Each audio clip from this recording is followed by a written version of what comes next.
Bismillahirrahmanirrahim. Assalamualaikum warahmatullahi wabarakatuh. Waalaikumsalam warahmatullahi wabarakatuh. Innal hamdalillah nahmaduhu wa nasta'inuhu wa nastaghfiruh wa na'udzu billahi min shururi anfusina wa min sayyiati a'malina. Man yahdihillahu fala mudilla lahu wa man yudlil fala hadiyalah. Asyhadu an la ilaha illallah wahdahu la syarika lah wa asyhadu anna Muhammadan abduhu wa rasuluh. Allahumma salli ala nabiyyina Muhammad wa ala alihi wa sahbihi ajmain, amma ba'du. Bapak Ibu sekalian yang dirahmati dan diberkahi Allah Subhanahu wa taala. Alhamdulillah, kita panjatkan pujian dan syukur nikmat kehadirat Allah Subhanahu wa taala atas berbagai karunia dan kenikmatan yang telah dilimpahkan kepada kita beserta keluarga. Semoga Allah tetap memeliharakannya dan selalu menambahkan bagi kita semuanya di hari mendatang. Amin ya rabbal alamin. Bapak Ibu sekalian, izinkan pada kajian pagi hari ini saya ingin berbagi dengan satu tema: takutnya orang mukmin, pengharapan kecintaannya kepada Allah Subhanahu wa taala.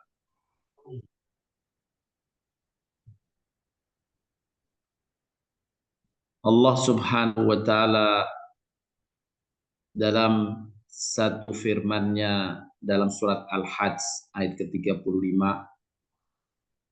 menjelaskan tentang salah satu sifat hamba mukmin yang Allah berkahi dan Allah rahmati adalah alladzina idza dzukirallahu wajilat qulubuhum. Jika disebut nama Allah, bergetarlah hati mereka. Ini disebut dengan istilah al-wajal. Para ulama mendefinisikan al-wajal adalah satu getaran dalam hati karena dua hal. Yang pertama, yang mungkin karena khawatir dan takutnya ketika disebut satu nama atau suatu hal, kemudian hati bergetar karena takut. Ini yang disebut al-khauf atau al-khasyah. Dan yang kedua, bisa karena mahabbah, karena kecintaan. Ketika disebut nama Allah, begitu cintanya hamba, bergetar hatinya. Keadaan ini yang dimaknai dengan al-wajal yang disebutkan sebagai salah satu sifat hamba mukmin, alladzina idza dzukirallahu wajilat qulubuhum. Jika disebut nama Allah, bergetarlah hati mereka. Bisa suatu saat karena takut, bisa satu saat karena kecintaannya yang dalam. Bahkan juga disebutkan ar-raja, juga karena pengharapannya yang kuat kepada Allah SWT. Di dalam ayat yang lain surat Al-Anfal, Allah Subhanahu wa taala juga berfirman yang artinya, sesungguhnya orang-orang yang beriman ialah mereka yang bila disebut nama Allah gemetarlah hati mereka. Ya, muncul sifat al-wajal dalam hati tadi. Sekali lagi, al-wajal, gemetarnya hati, bisa karena kecintaannya yang mendalam, atau karena kekhawatiran, takut akan azabnya, takut akan kekuasaan dan kebesarannya, juga karena pengharapannya yang sangat besar kepada Allah SWT. Bila disebut nama Allah, gemetarlah hati mereka. Dan apabila dibacakan ayat-ayatnya, bertambahlah keimanan mereka karenanya. hanya kepada Tuhanlah mereka bertawakal, yaitu orang yang mendirikan sholat, yang menafkahkan sebagian dari rizki yang kami berikan kepada mereka. Itulah orang-orang yang beriman dengan sebenar-benarnya. Mereka akan memperoleh beberapa derajat ketinggian di sisi Tuhannya dan ampunan serta rizki atau nikmat yang mulia. Bapak Ibu sekalian yang dirahmati Allah Subhanahu wa taala. Alhamdulillah, insya Allah kita menjadi saksi bersama, tergolong hamba yang beriman dengan sebenar-benarnya iman. Insya Allah pula kita tergolong hamba yang mendirikan sholat. Insya Allah pula kita tergolong hamba yang menafkahkan sebagian rizki yang diberikan Allah kepada kita. Tiga sifat ini sama-sama insya Allah kita miliki. Maka semestinya dari tiga amalan inilah akan lahir sifat al-wajal. Gemetar hati kita, penuh harapan kepada Allah, penuh kecintaan kepada Allah, dan takut akan azab Allah Subhanahu wa ta'ala.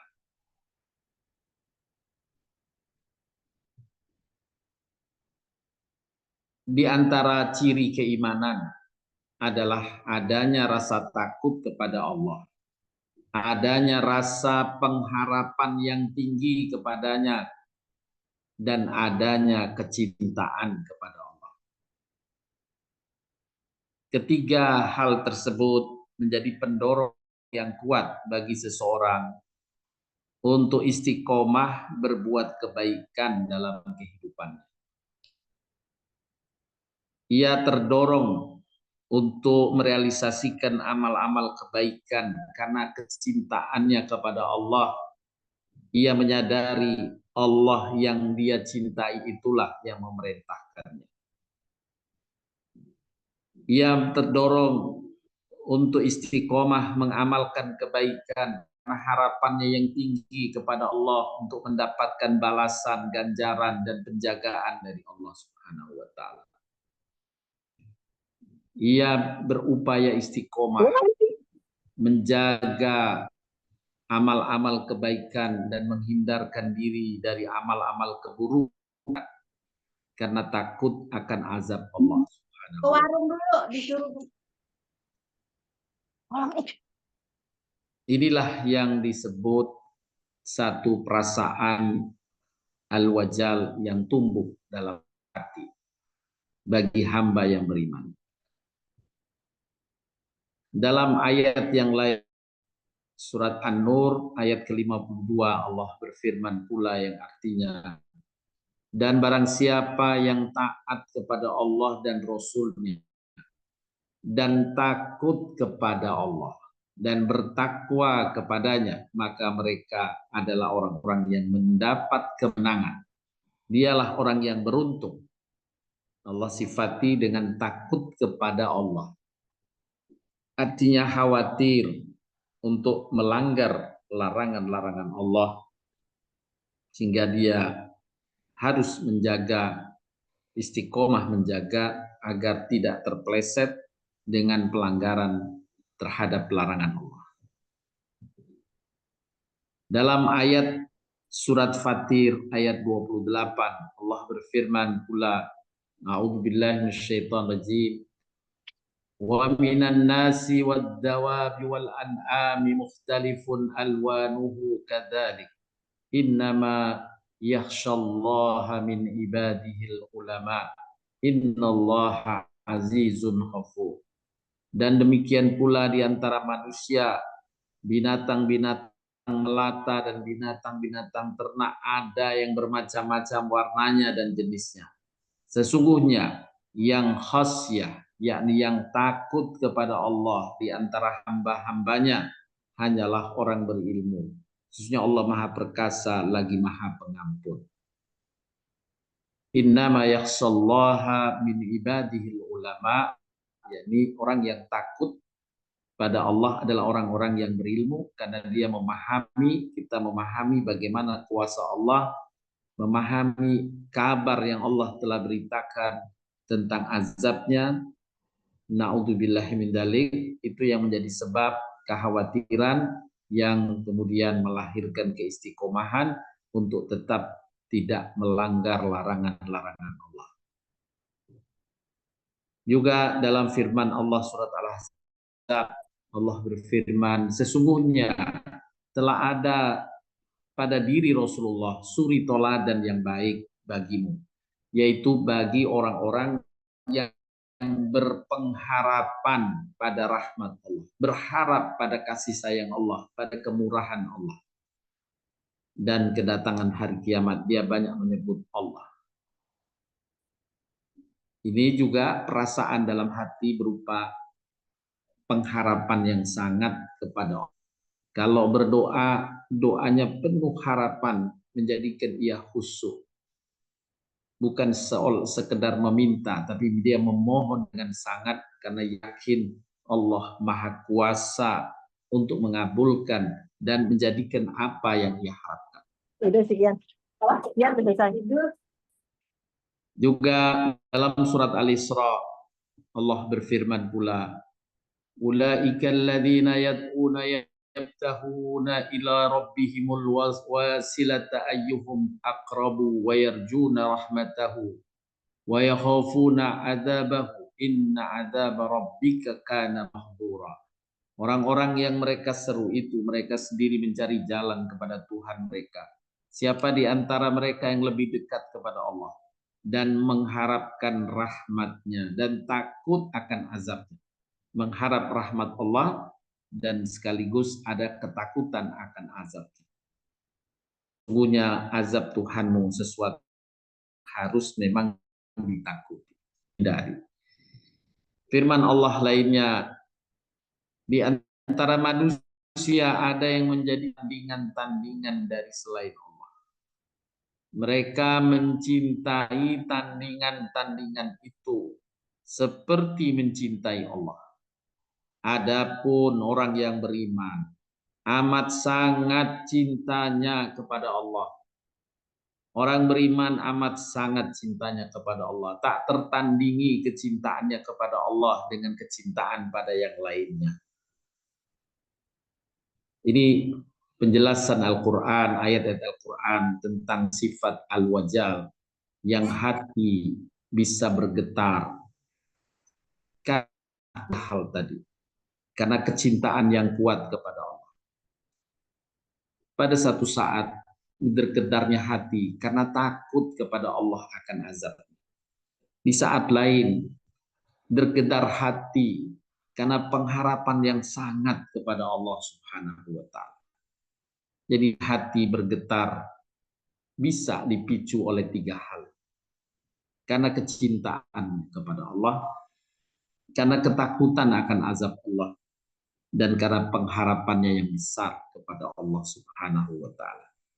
Dan siapa yang tergetar hatinya karena hal-hal ini, itulah hamba yang diberkahi oleh Allah Subhanahu wa Ta'ala. Itulah hamba yang Allah berikan gelar di dalam Al-Quran dengan gelar Al-Mukhbitun. Gelar Al-Mukhbitun. Allah berfirman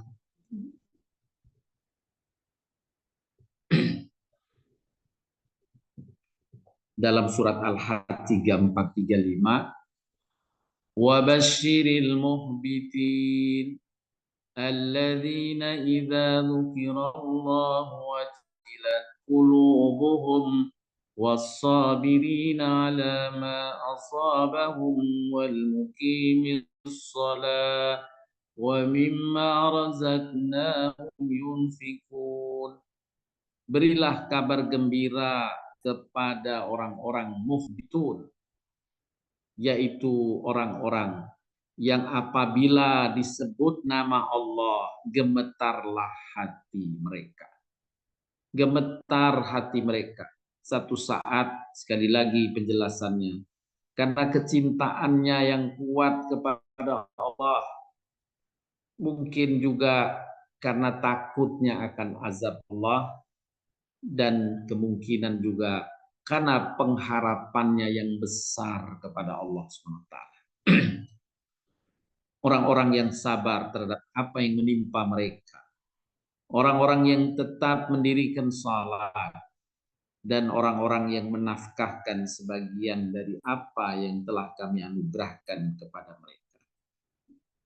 Semoga kita semua, Bapak Ibu, mendapatkan kabar gembira atau termasuk hamba yang mendapatkan kabar gembira dari Allah langsung Subhanahu wa taala ini, yakni tergolong hamba mukhbitun, hamba yang tergerak hatinya kepada Allah Subhanahu wa taala, baik karena kecintaannya atau karena ketakutannya atau karena pengharapannya yang besar kepada Allah Subhanahu wa taala.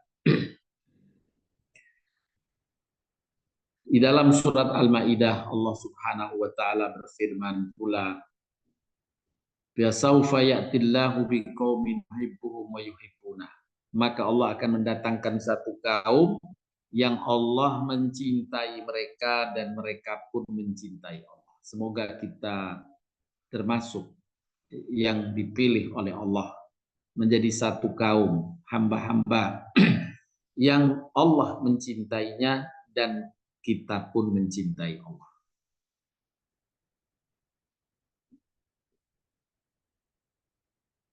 Bapak Ibu sekalian yang dirahmati Allah Subhanahu wa taala.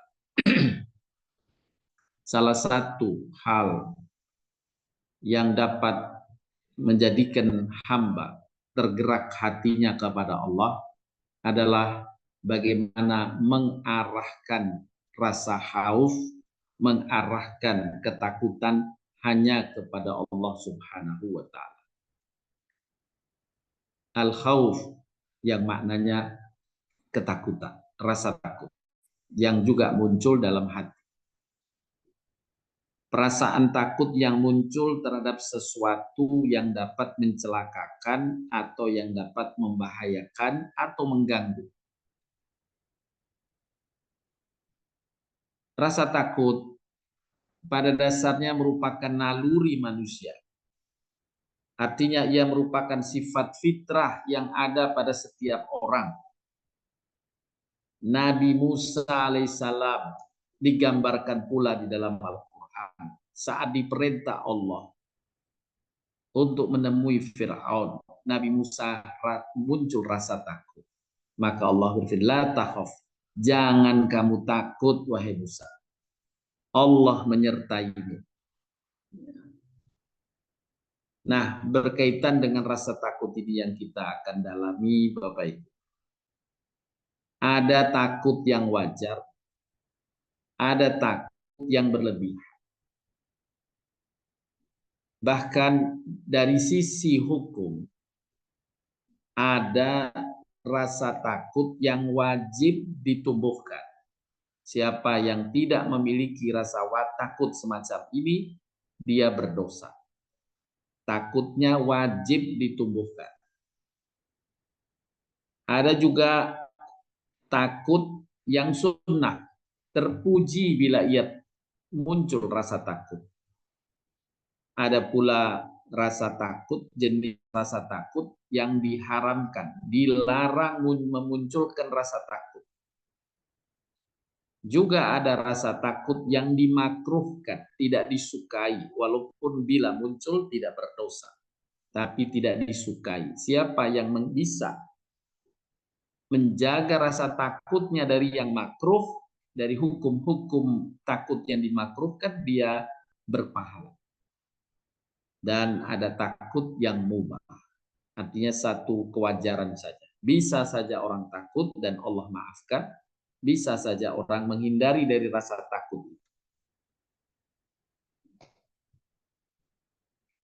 Beberapa macam takut yang dibahas oleh para ulama, di antaranya saya menukil Imam Ibnu Qayyim menjelaskan beberapa derajat rasa takut.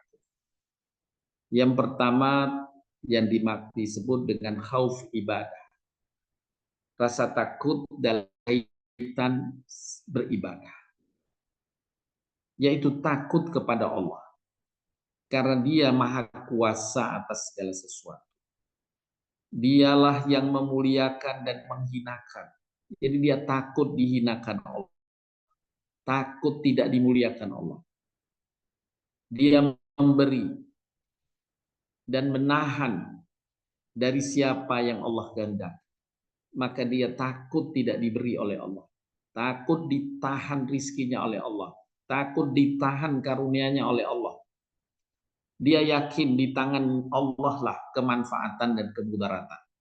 Maka dia takut kalau dia tidak mendapat manfaat dari Allah dan tidak terhindar dari kemudaratan, dari bahaya.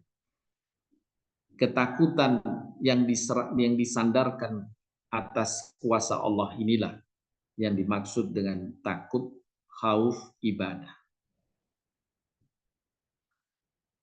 Di antaranya berkaitan dengan masalah ini, Allah berfirman, waliman khafa maqama rabbih jannatan, dan orang yang takut akan saat menghadap Tuhannya, baginya ada dua surga.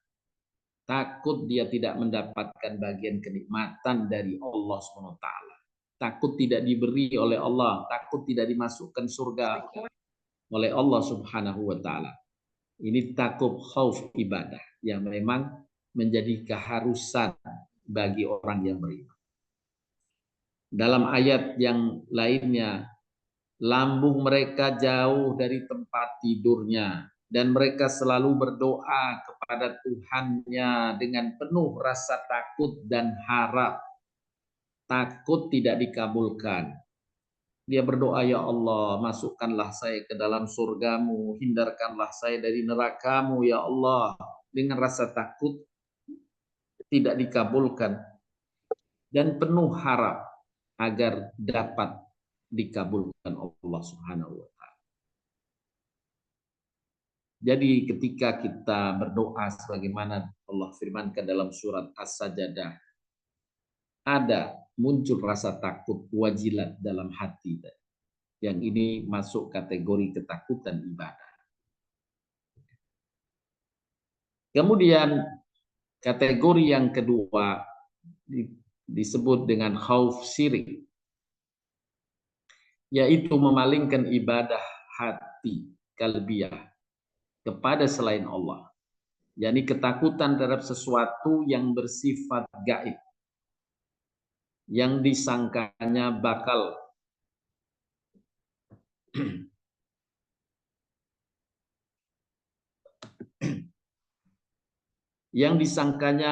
bakal tidak mendapat manfaat sesuatu atau akan mendapat bahaya darinya. Seperti takutnya seorang kepada jin, kepada patung-patung, kepada jimat, dan sebagainya. Pada dasarnya takut yang muncul dari sebab ini hanyalah pertakutan dari setan-setan. Sebagaimana dijelaskan Allah dalam firman-Nya surat Al-Imran 175. Allah berfirman, innama dzalikumus syaitanu yukhawwifu awliya'ahu fala takhafuhum wa khafuni in kuntum mu'minin. Sesungguhnya mereka itu tidak lain adalah syaitan-syaitan yang menakut-nakuti kamu dengan kawan-kawannya orang-orang musyrik. Karena itu jangan kamu takut kepada mereka, tetapi takutlah kepadaku, kepada Allah, jika kamu benar-benar orang yang beriman. Bila kita hamba yang beriman, iman kepada kuasa Allah, memahami kekuasaan Allah, mengimani kekuasaan Allah, jangan takut kepada hal-hal yang tadi telah dijelaskan. Kepada pertakutan dari syaitan, dari jin, jimat-jimat, dan sebagainya. Ini ketakutan yang haram bila muncul. Bahkan ketakutan ini akan menggelincirkan kepada bentuk kesyirikan, dosa besar yang tak terampuni. Dosa besar yang tak terampuni bila kita memunculkan ketakutan kepada hal-hal yang bersifat mistis tadi. Dalam hadis Imam Tabrani disebutkan, barang siapa yang keperluannya tidak dilaksanakan disebabkan tiarah, maka sungguh dia telah berbuat kesyirikan. Para sahabat bertanya bagaimana cara menghilangkan anggapan tiarah semacam itu.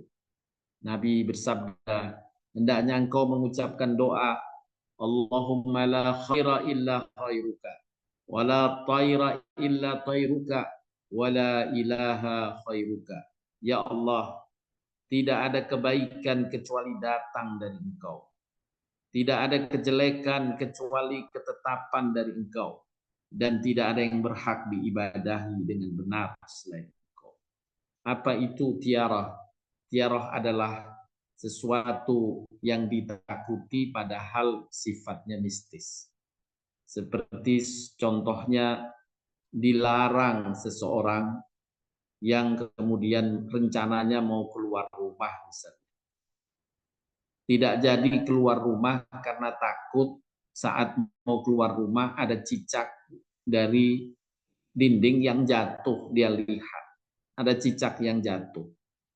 Kemudian dia percaya, punya keyakinan bahwa kalau ada cicak jatuh di hadapannya, dia melihat cicak jatuh, maka akan ada hal-hal yang buruk akan menimpanya. Maka dia nggak jadi keluar. Nah ini disebut tiarah. Ya, melihat tokek nggak jadi keluar. Mau melakukan sesuatu ada tokek nggak jadi. Ya.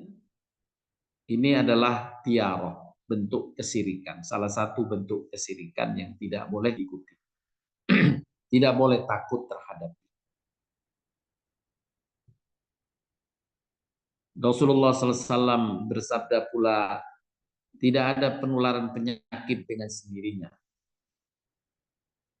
Yakni padahal jauh ya dengan orang yang terkait yang sakit jauh, dia sudah menjaga diri dari jarak yang layak, tapi dia masih takut. Kemudian tidak ada tiarah, tidak ada kesialan karena burung hantu, dan tidak ada kesialan pada bulan Safar atau juga pada masa ini menganggap bulan Muharram sebagai salah satu bulan kesialan. Tidak boleh melakukan amal-amal yang sifatnya bergembira seperti pernikahan. Nggak boleh dilaksanakan di bulan Muharram. Ini adalah bentuk-bentuk yang dilarang. Ketakutan yang dilarang, tidak dibolehkan. Ketakutan termasuk tiarah adalah tidak ketakutan terhadap angka 13 misalnya. Menganggap angka 13 angka sial atau hal-hal lain yang sejenis. Ada di tengah masyarakat ketakutan-ketakutan yang sifatnya tiarah. Ya, itu setan yang memasukkan ketakutan semacam. Masuk ke bawah jembatan harus menyembunyikan klakson. Kalau tidak menyembunyikan klakson juga akan celaka.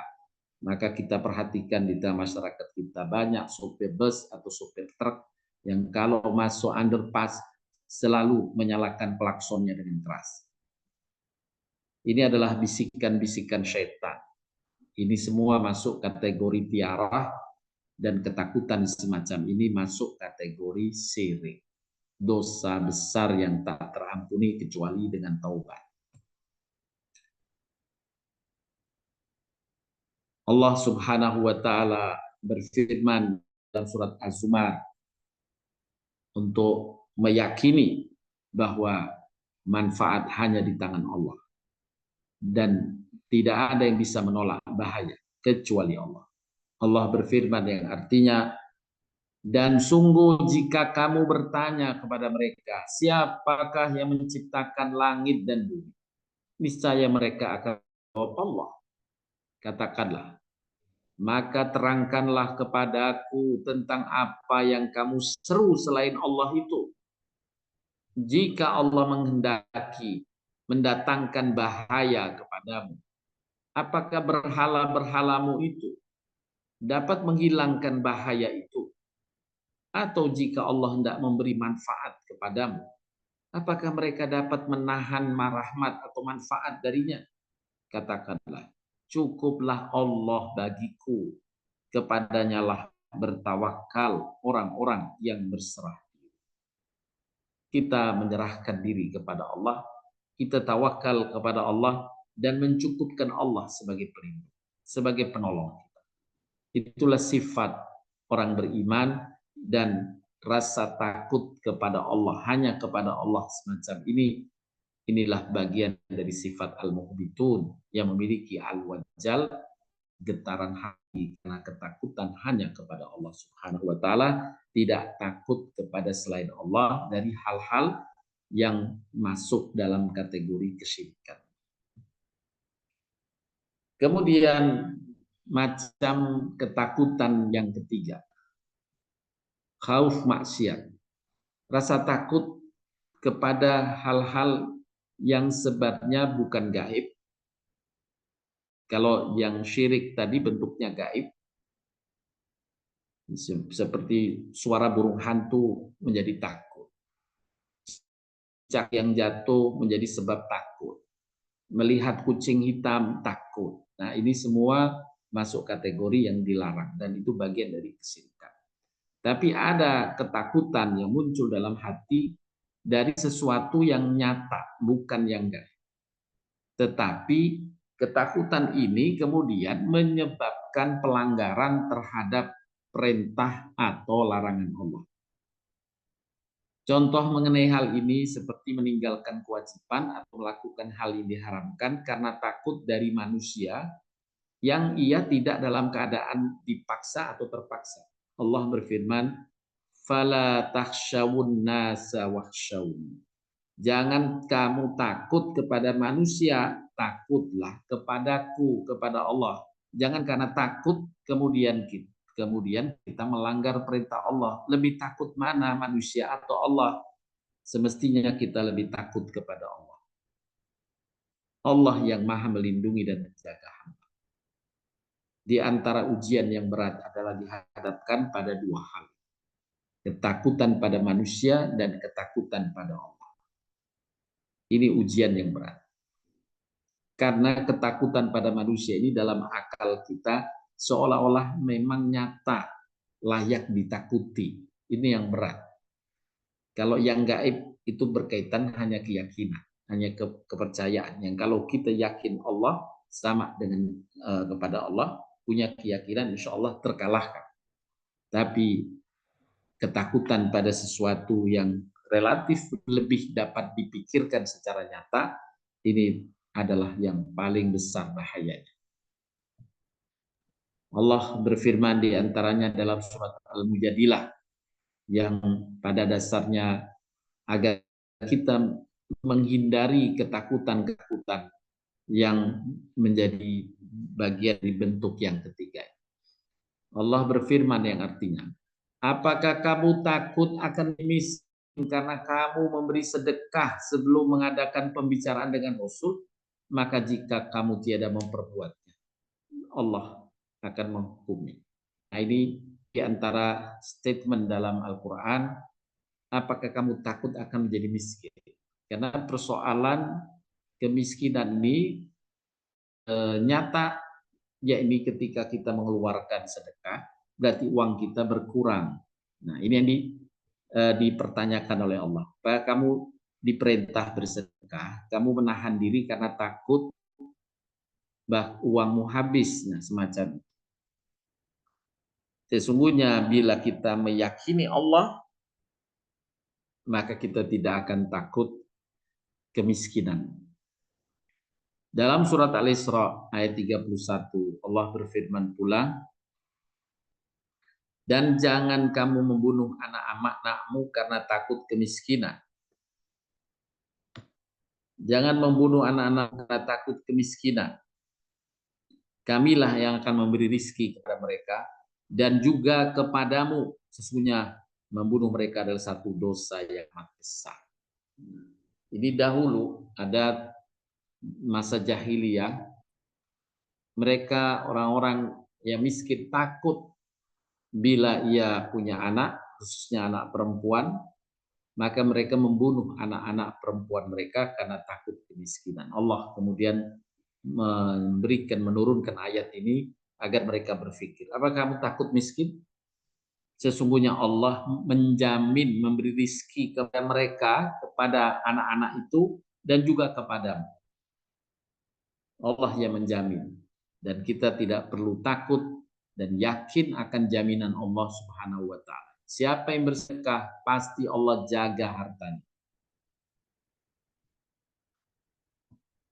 Kemudian bentuk yang ketakutan yang keempat disebut dengan khauf tabiat, yakni rasa takut yang muncul disebabkan hal-hal yang memang keadaannya pantas menjadi sebab takut secara akal akan mendatangkan bahaya.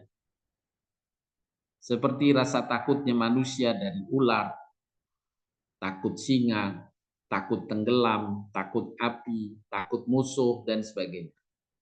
Ketakutan macam ini adalah hal yang wajar dan dihukumi mubah. Akan tetapi tetap saja hanya dibolehkan menghindarinya dengan cara sunnatullah yang dihalalkan. Allah berfirman tentang Nabi Musa diantaranya dalam surat Al-Qasas ayat 18. Karena itu jadilah Musa di kota itu merasa takut, menunggu-nunggu, khawatir akibat perbuatannya. Nah, karena Nabi Musa dikejar oleh tentara Firaun. Nah, Nabi Musa punya ketakutan ini adalah tabiat manusia, punya rasa takut semacam ini, hal yang wajar. Tinggal bagaimana mengatasi ketakutan ini dengan cara yang dihalalkan Allah Subhanahu wa ta'ala. Ini ketakutan tabiat, jadi satu yang wajar saja, takut kepada singa. Tapi kalau takut kepada sesuatu yang tidak nalar, hanya ketakutan mistik, maka masuk tiaroh, yang dia masuk justru kesirikan. Kemudian yang berikutnya, yang kelima adalah khauf waham, yaitu rasa takut yang tidak ada penyebabnya, atau ada penyebab tetapi ringan sebenarnya. Takut yang semacam ini amat tercela dan memasukkan pelakunya ke dalam golongan para penakut. Khauf waham seperti contohnya takutnya seorang terhadap hewan yang dirantai atau berada dalam kandangnya. Misal masuk kebun binatang, dia melihat singa dalam kandangnya dan tertutup jelas, dia takut dengan halusinasi ketakutannya. Bagaimana kalau singa itu lepas? Nah, padahal sudah berada dalam kandang atau kerangkengnya itu. Dia masih berhalusinasi bahwa itu akan lepas dan sebagainya. Atau ketakutan yang tidak jelas sumber ketakutannya, baik dari ketiadaan dalil maupun dari tidak diterimanya oleh akal. Ya, ketakut pada suatu padahal tidak ada dalil bahwa kalau kamu melakukan ini akan begini dari syariat misalnya, tapi tidak ada dalilnya. Dicela-cilacak sudah dia tanyakan kepada ulama, tidak masalah, tapi masih takut, dan itu dimaksud dengan ketakutan wah. Hukum ketakutan semacam ini adalah makruh.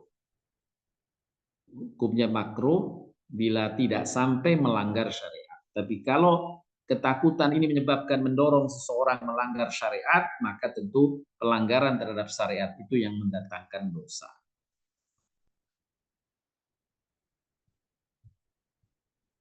Nah, itu beberapa jenis rasa takut yang muncul dalam hati. Saya review sekilas kembali. Ada jenis takut ibadah, khauf ibadah, dalam ibadah kepada Allah, menyembah Allah, ya, berhubungan dengan Allah, ada ketakutan tentang kuasa Allah, takut akan azab Allah. Ini adalah ketakutan yang semestinya muncul dari hamba yang beriman. Kemudian ada khauf syirik, ketakutan pada selain Allah yang menyebabkan ia syirik padahal sesuatu yang tidak layak ditakuti seperti pada patung, jimat dan sebagainya. Kemudian yang ketiga khauf maksiat, yakni ketakutan pada sesuatu yang bukan gaib, yang nyata tapi menyebabkan ia melanggar larangan Allah karena ketakutan itu. Seperti disebutkan takut miskin kalau kita bersedekah dan sebagainya. Kemudian khauf tabiat, ini adalah satu tabiat manusiawi saja, hukumnya mubah. Kadang kita ketakutan pada hal-hal yang memang nyata ditakuti, ya.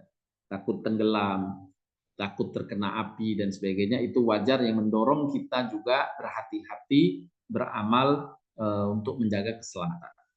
Ini dimubahkan, artinya semestinya saja kita hindari. Dan yang kelima khauf waham, ini dimakruhkan, ketakutan yang tidak ada dasar untuk ditakuti. Selanjutnya Bapak Ibu sekalian yang dirahmati Allah SWT, bagaimana upaya kita agar dalam hati kita muncul takut jenis pertama tadi, yaitu al-khaufu ibadah, ketakutan dalam beribadah kepada Allah, jadi berhubungan dengan Allah SWT. Nabi bersabda, adapun aku demi Allah, sesungguhnya aku adalah orang yang paling takut kepada Allah di antara kalian dan paling bertakwa kepada. Nah, dan ketakutan kepada Allah berderajat-derajat, berderajat-derajat di kalangan manusia. Nah, ketakutan yang kepada Allah inilah yang memang menunjukkan ketinggian derajatnya di sisi Allah Subhanahu wa Ta'ala. Dalam firman Allah surat Fatir ayat 28, Allah berfirman yang artinya, dan demikian pula di antara manusia, binatang-binatang melata dan binatang ternak, ada yang bermacam-macam warnanya dan jenisnya. Manusia bermacam-macam suku bangsa. Ada hewan-hewan melata yang banyak, binatang ternak bermacam-macam. Sesungguhnya yang khosyah, takut kepada Allah di antara hamba-hambanya hanyalah orang yang berilmu. Semakin dalam ilmu, tentu ilmu yang dimaksud ilmu keagamaannya, insya Allah makin memunculkan rasa takut yang lebih tinggi.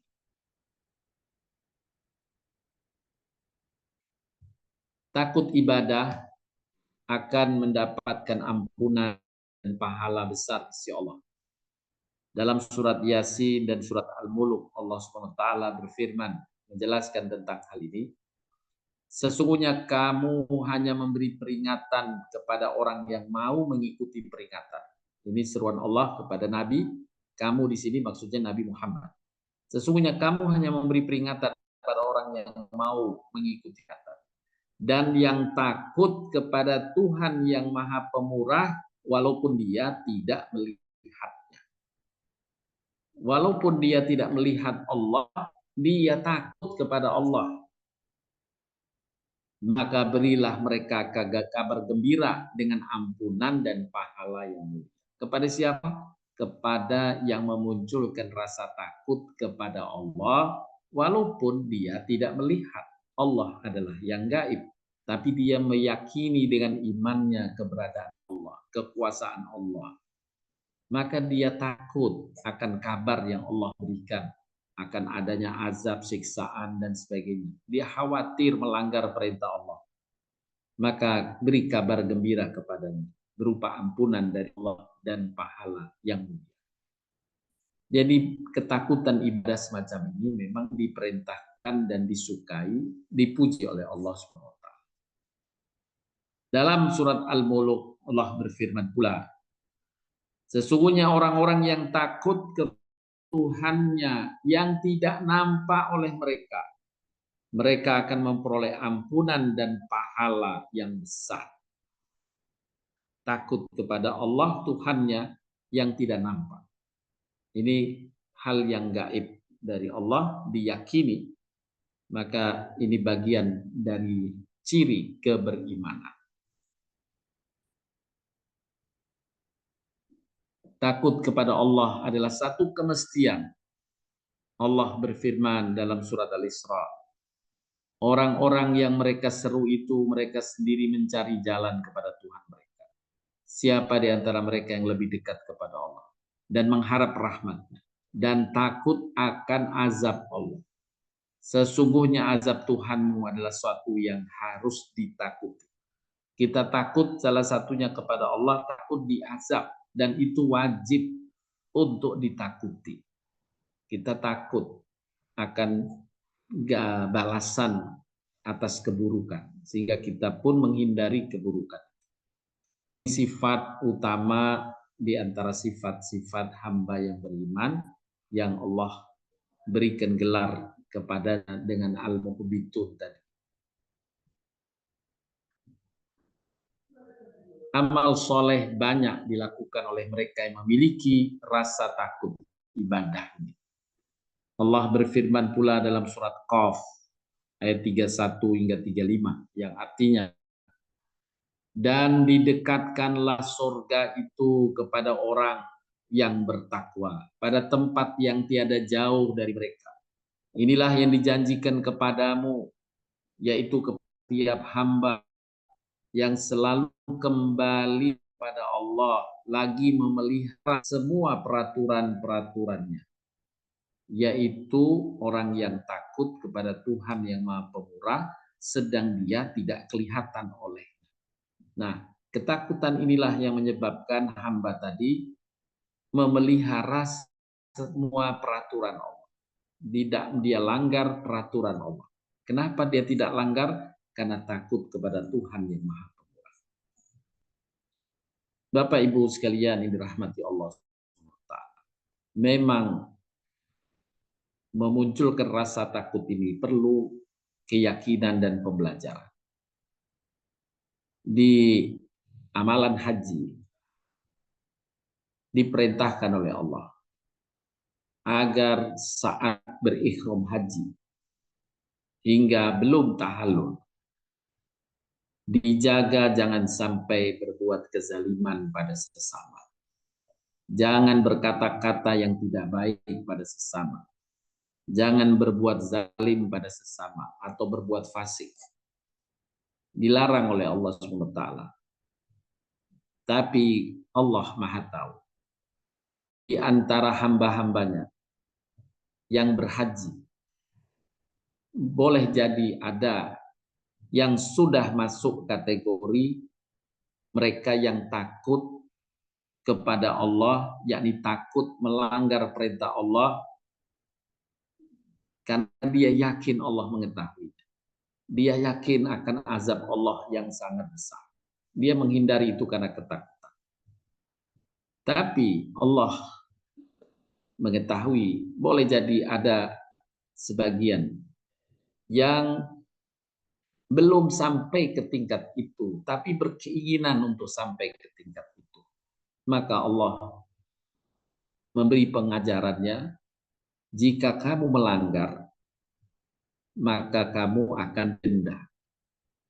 Didenda dengan berkorban seekor domba atau kambing. Nah, mengorbankan seekor kambing ini perlu biaya yang relatif cukup besar biaya.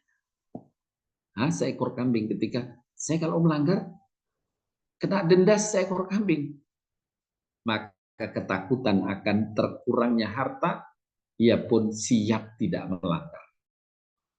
Kalau gitu nggak usah melanggar deh, supaya nggak berkorban. Karena kalau berkorban hilang uang saya. Nah, itu satu pembelajaran. Ya.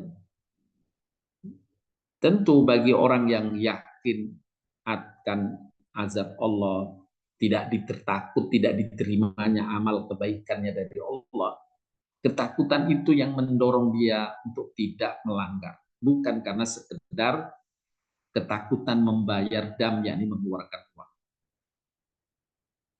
Nah, tapi Allah Subhanahu wa taala menetapkan ini sebagai pengajaran bahwa ketakutan untuk tidak melanggar atau mengerjakan sesuatu, ada yang termotivasi terdorong atau tercegah dari ketakutannya pada sesuatu yang relatif lebih nyata dibanding yang gaib, yakni mengimani Allah Subhanahu wa Ta'ala.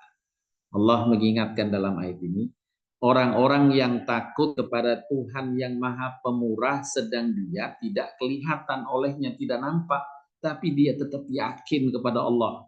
Dia takut akan azab Allah karena dia meyakini keberadaan Allah dan kuasa Allah. Dan dia datang dengan hati yang bertobat. Allah kemudian memuji mereka.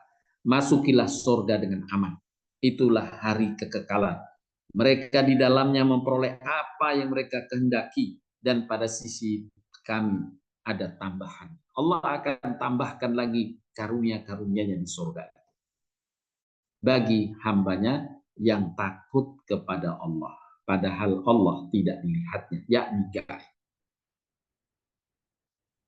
Yang dengannya, dengan ketakutan ini, ia terus beramal soleh, bersemangat beramal soleh, dan menghindarkan diri dari melanggar larangan-larangan Allah Subhanahu wa Ta'ala.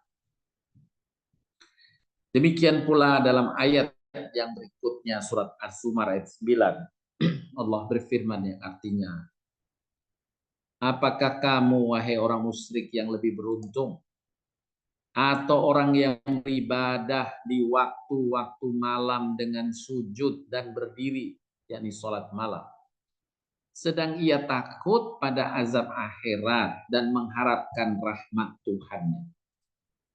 Takut akan azab, yakni takut ibadah dalam kaitan dengan ibadah, dan mengharapkan rahmat Tuhan.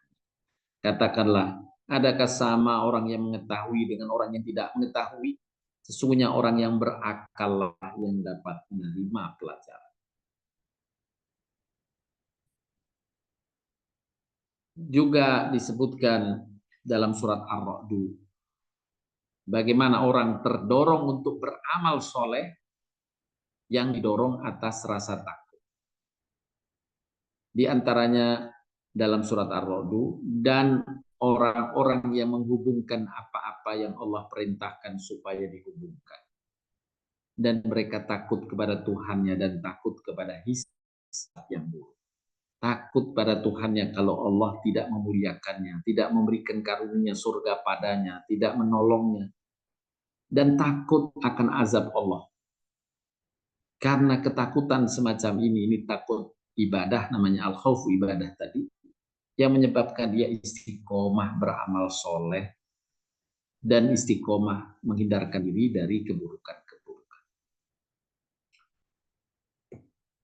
Dalam firman Allah lainnya, surat Al-Mu'minun ayat 57 hingga 61. Allah berfirman yang terjemahannya, sesungguhnya orang-orang yang berhati-hati karena takut akan azab Tuhan mereka. Berhati-hati jangan sampai melanggar perintah Allah. Dan orang-orang yang beriman dengan ayat-ayat Tuhan mereka, mengimani firman Allah yang memerintahkan ini pasti benar. Akibatnya sebagaimana yang Allah sampaikan ini pasti benar. Ini kebaikan, pasti dapat ganjarannya benar. Dia yakin, sehingga dia takut melanggarnya. Dan orang-orang yang tidak mempersekutukan Tuhan mereka sesuatu apapun. Dan orang-orang yang memberikan apa yang telah mereka berikan dengan hati yang takut, karena mereka tahu bahwasanya mereka akan kembali kepada Tuhan mereka. Mereka itu bersegera untuk mendapat kebaikan-kebaikan. Mereka lah orang-orang yang segera memperoleh kebaikan itu. Yakni fastabiqul khairat. Berlomba dia melakukan kebaikan karena takut dapat azab yang buruk di sisi Allah, takut tidak dimuliakan Allah, takut tidak ditolong Allah Subhanahu wa Ta'ala. Nah, inilah ketakutan yang harus dimunculkan, dan ini bagian atau pertanda hamba yang beriman. Bapak Ibu sekalian yang dirahmati Allah SWT, dalam ayat-ayat berikut ini menegaskan, bila hamba itu takut kepada Allah Subhanahu wa Ta'ala, maka Allah jaga, Allah lindungi, dan Allah jaga dari ketakutan pada yang lain. Allah berfirman, ketahuilah, sesungguhnya para Allah tidak ada rasa takut dan sedih yang akan menyertai mereka. Mereka yang takut kepada Allah, maka Allah jamin tidak ada rasa takut lagi atas hal-hal yang berkaitan dengan dunia. Karena Allah menjaminkan hal itu. Dalam surat Fussilat, sesungguhnya orang-orang yang mengatakan Tuhan kami ialah Allah, kemudian mereka meneguhkan pendirian mereka, maka malaikat akan pada mereka dengan mengatakan, jangan kamu takut dan jangan merasa sedih. Jangan kamu takut, jangan merasa sedih. Bergembiralah dengan surga yang telah dijanjikan Allah kepada. Bapak Ibu sekalian yang dirahmati Allah Subhanahu wa taala. Imam Ibnu Qayyim berpendapat bahwa ketakutan ini adalah perasaan di kedalaman hati yang menghindarkan seseorang dari segala yang tidak disukai dan tidak diridhoi Allah. Khauf berhubungan dengan masa depan.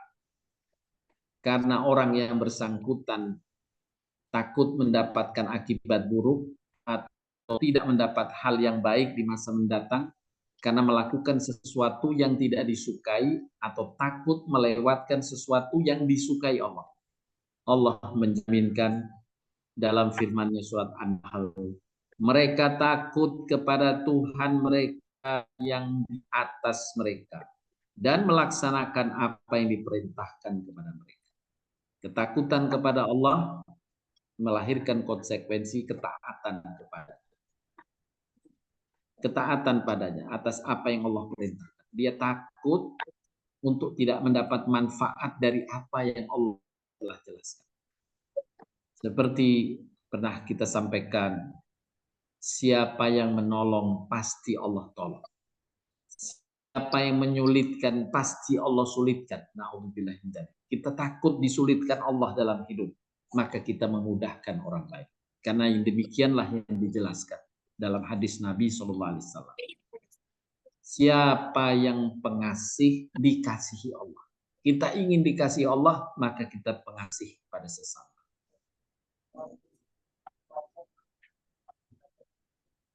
Ketakutan selain yang bersifat tabiat hendaklah diarahkan kepada Allah saja.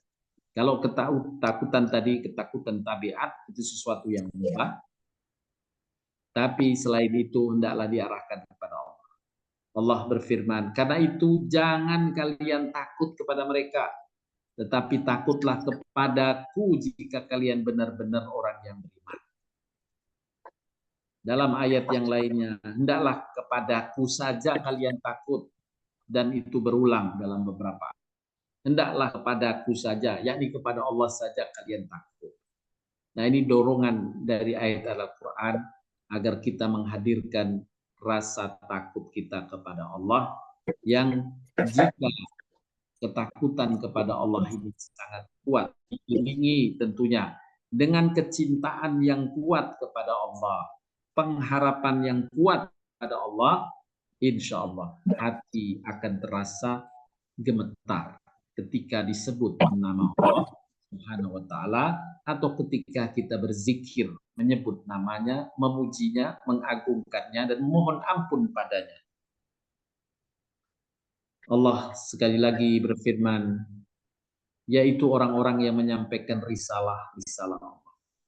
Mereka takut pada Allah dan mereka tiada merasa takut kepada seorang pun selain kepada Allah. Cukuplah Allah sebagai pembuat perhitungan.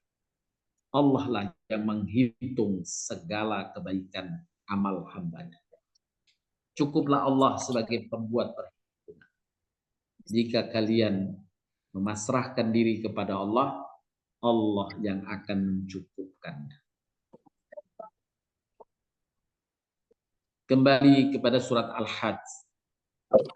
Allah Subhanahu wa taala berfirman, "Wa bassiril muhbitin alladzina idza dzukirallahu wajilat qulubuhum was-sabirina 'ala ma asabahum wal muqimis shalah wa mimma razaqnahum yunfikun." dan berilah kabar gembira kepada orang-orang mukhbitun, yaitu orang-orang yang apabila disebut nama Allah gemetarlah hati mereka. Orang-orang yang sabar terhadap yang menimpa mereka. Orang-orang yang tetap mendirikan sholat. Orang-orang yang tetap menafkahkan sebagian dari apa yang telah kami anugerahkan kepada mereka. Semoga kita semua Bapak Ibu tergolong hamba-hamba yang memiliki rasa khauf terhadap Allah Subhanahu wa taala yang menjadikan hati kita ketika menyebutnya, mengingatnya, membesarkannya muncul getaran dalam hati. Demikian, terima kasih atas perhatiannya. Untuk selanjutnya saya kembalikan kepada Bu Mima untuk memandu bila ada yang ingin ditanyakan dan didiskusikan.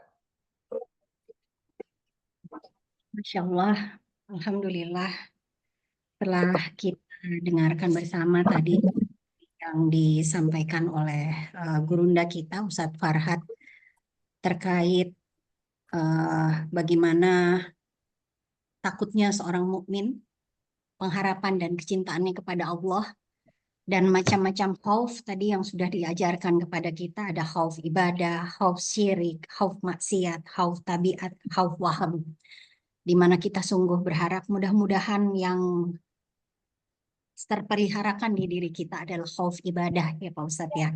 Kita itu yang utama, lalu kemudian kita dihindarkan dari khauf syirik yang terutama dan khauf-khauf yang lain.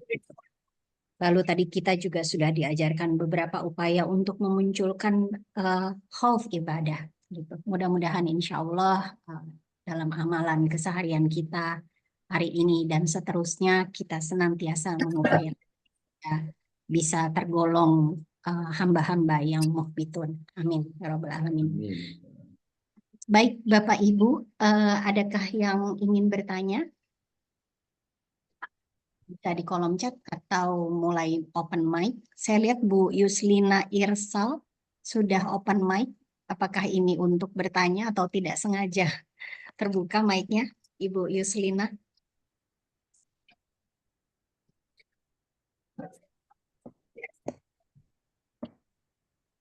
Bu Yuslina, apakah ingin bertanya Bu? Ibu open mic? Atau ada Bapak Ibu lain yang ingin bertanya? Pak Ustadz, sambil menunggu pertanyaan dari para jamaah, saya boleh izin bertanya dulu Pak Ustadz? Boleh, silahkan Bu Mima. Ya, tadi Pak Ustadz menjelaskan terkait khauf syirik ya, di mana di situ takut mistik, terus kemudian bisa ada tiaroh di situ. Nah, akibat dari tiaroh ini itu kan bisa termasuk dosa syirik ya Pak Ustadz ya, dosa besar gitu, yang tak terampunkan kecuali dengan bertaubat. Iya. Gitu. Dan ini kalau saya sih lebih melihatnya apa ya, mungkin kita kadang-kadang tanpa sadar gitu ya, dengan barangkali apa ya, ajaran-ajaran yang mungkin tidak sengaja disampaikan oleh orang-orang terdahulu ketika ilmu agama mungkin belum marak diajarkan gitu, kita kan bisa jadi tidak sengaja melakukannya ya Pak Ustadz. Dan kalau saya tidak salah, saya pernah mendengar ketika misalnya kita sebagai hamba Allah terjerumus misalnya melakukan tiaroh itu, kan itu sudah tergolong dosa besar, dan ketika dosa besar amalan kita itu katanya terhapuskan ya Pak Ustadz. Amalan yang sudah kita lakukan di waktu-waktu yang lalu ketika kita melakukan dosa syirik itu terhapuskan. Nah, bagaimana itu Pak Ustadz? Saya khawatir apakah benar gitu yang saya dengar atau bagaimana pada saat Baik, terima kasih Bu Mima. Ya.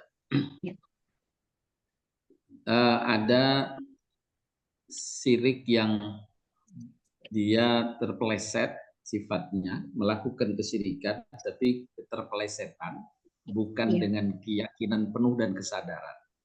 Iya. ada kesyirikan yang dilakukan dengan keyakinan penuh dan kesadaran. Nah, kalau bentuk yang kedua, yakni dengan kesyirikan dengan keyakinan penuh dan kesadaran, maka gugurlah semua pahala, bahkan gugurlah keislamannya, ketauhidan, keimanannya. Semisal dia membuat sesajian ke Nyai Roro Kidul misalnya ya.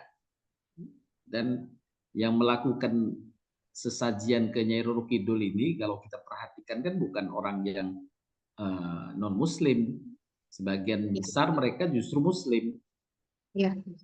Nah, maka dengan kesadaran membuat sajian dia meyakini adanya Nyai Roro Kidul yang bisa menyelamatkan dan sebagainya, maka itu menghapuskan dosa-dosa, menghapuskan pahalanya, gugur karena sebagai orang yang melakukan kesyirikan besar. Nah, tapi ada bentuk keterplesetan tadi karena ilmu yang tidak mengetahui seperti tiaroh tadi ya, dia takut, dia melihat ya di tengah masyarakat itu cicak yang jatuh di dinding, maka dia nggak jadi melakukan satu perbuatan. Nah, ini tiaroh semacam ini. Atau dengar burung malam hari cuit cuit di atas rumah, waduh, gemetar dia, apa ini? Nah, takut dia.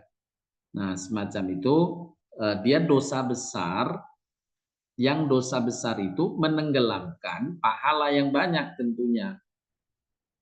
Menenggelamkan pahala yang banyak. Jadi bukan Allah hapuskan pahalanya, tapi kalau ditimbang bisa memperberat justru dosanya. Karena dosanya sangat besar dan Allah tidak ampuni kecuali dia berinisiatif memohon ampun kepada Allah melalui tobat. Nah, ini ya melalui tobat. Itu dalilnya ada dua kan, satu surat An-Nisa 116. An-Nisa 116, ini mereka yang melakukan dosa syirik yang tidak bertobat, maka Allah tidak ampunkan. Kemudian bagi mereka yang bertobat, Allah turunkan ayat surat Az-Zumar ayat 39. Nah, ayat surat Az-Zumar ayat 53. Itu bagi yang melakukan dosa syirik tapi dia bertobat, Allah ampunkan juga dosanya. Tapi dengan syarat taubat tadi. Begitu Bu Mima. Ya, subhanallah. Ya, semoga kita terhindar dari dosa semacam itu ya Pak Ustadz. Ya. Jazakallah khairan katsir Pak Ustadz atas penjelasannya. Baik, tadi saya lihat sudah ada mic-nya Bu Sofi dan Bu Yeti, kalau nggak salah ya, tadi sempat terbuka. Bu Sofi, apakah ingin bertanya, Bu? Bu Sofi. Bu Sofi, ini kalau ada apa namanya? Ada hadiah, mungkin Bu Sofi salah satu jamaah kajian online yang bisa dapat hadiah ya Pak Ustadz ya, karena salah satu jamaah yang paling sering bertanya ini, Masya Aktif Allah. ya, Masya Allah. Semoga sehat Bu Sofi selalu. Ya. Bu Sofi, apakah tadi open mic karena ingin bertanya atau tidak sengaja terbuka Bu mic-nya? Bu Yeti, tadi juga sempat terbuka mic-nya. Silahkan Bu Yeti kalau ingin bertanya. Baik. Baik, kalau tidak ada Bu Mima tidak masalah. Kita isi dengan lafadz zikir, mengingatkan semuanya. Di antara lafadz zikir Bismillahirrahmanirrahim. La yasukul khaira illallah. Bismillahirrahmanirrahim. La yasrifus su'a illallah. Bismillahirrahmanirrahim. Maka min nikmatin fa minallah. Bismillahirrahmanirrahim. La haula wa la quwata illa billahil aliyil azim. Boleh sama-sama kita melafadzkan ya. Bismillahirrahmanirrahim. La yasukul khaira illallah. Bismillahirrahmanirrahim. La yasrifus su'a illallah. Bismillahirrahmanirrahim. Maka min nikmatin fa minallah. Bismillahirrahmanirrahim. La haula wa la quwwata illa billahil aliyil azim. Kita ulang kembali. Bismillah ma sya Allah. La yasuqul khaira illallah. Bismillah ma sya Allah. La yasrifu su'a illallah.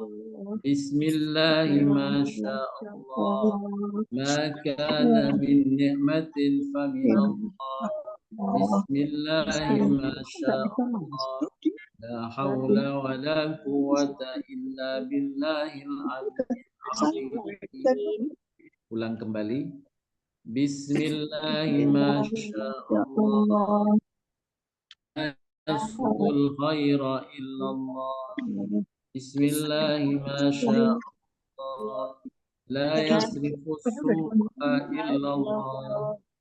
Bismillah ma sya Allah. Ma kana min ni'matin fa minallah. Bismillah ma sya Allah. La hawla wa la quwwata illa billahil aliyyil azim. Sekali lagi. Bismillah ma sya Allah. La yasuqul khaira illallah. Bismillah ma sya Allah. La yasrifu su'a illallah. Bismillah ma sya Allah. Ma kana min ni'matin fa min Allah. Bismillah ma sya Allah. La hawla wa la quwwata illa billahil azim. Dengan nama Allah yang segala sesuatu terjadi dengan kehendaknya. Tidak ada yang mendatangkan kebaikan kecuali Allah. Dengan nama Allah yang segala sesuatu terjadi dengan kehendaknya. Tiada yang menyingkirkan keburukan kecuali Allah.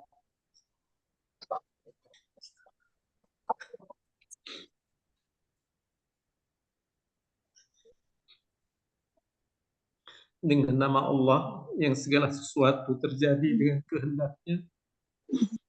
Tidak ada kenikmatan melainkan datang dari Allah. Dengan nama Allah yang segala sesuatu terjadi dengan kehendaknya. Tiada daya untuk berbuat kebaikan kecuali dengan pertolongan Allah. Dan tiada kekuatan untuk menghindar dari perbuatan maksiat kecuali dengan perlindungan Allah yang Maha Tinggi dan Maha Agung. Demikian Bapak Ibu sekalian dirahmati Allah. Kita cukupkan kajian kita. Wabillahi taufiq. Subhanakallahumma bihamdika asyhadu an la ilaha illa anta astaghfiruka wa atubu ilaik. Assalamualaikum warahmatullahi wabarakatuh. Waalaikumsalam warahmatullahi wabarakatuh. Terima kasih Pak Ustadz. Terima kasih Pak Ustadz. Sehat. Terima kasih banyak Bapak Ibu. Terima kasih. Mari. Assalamualaikum warahmatullahi wabarakatuh. Waalaikumsalam warahmatullahi wabarakatuh.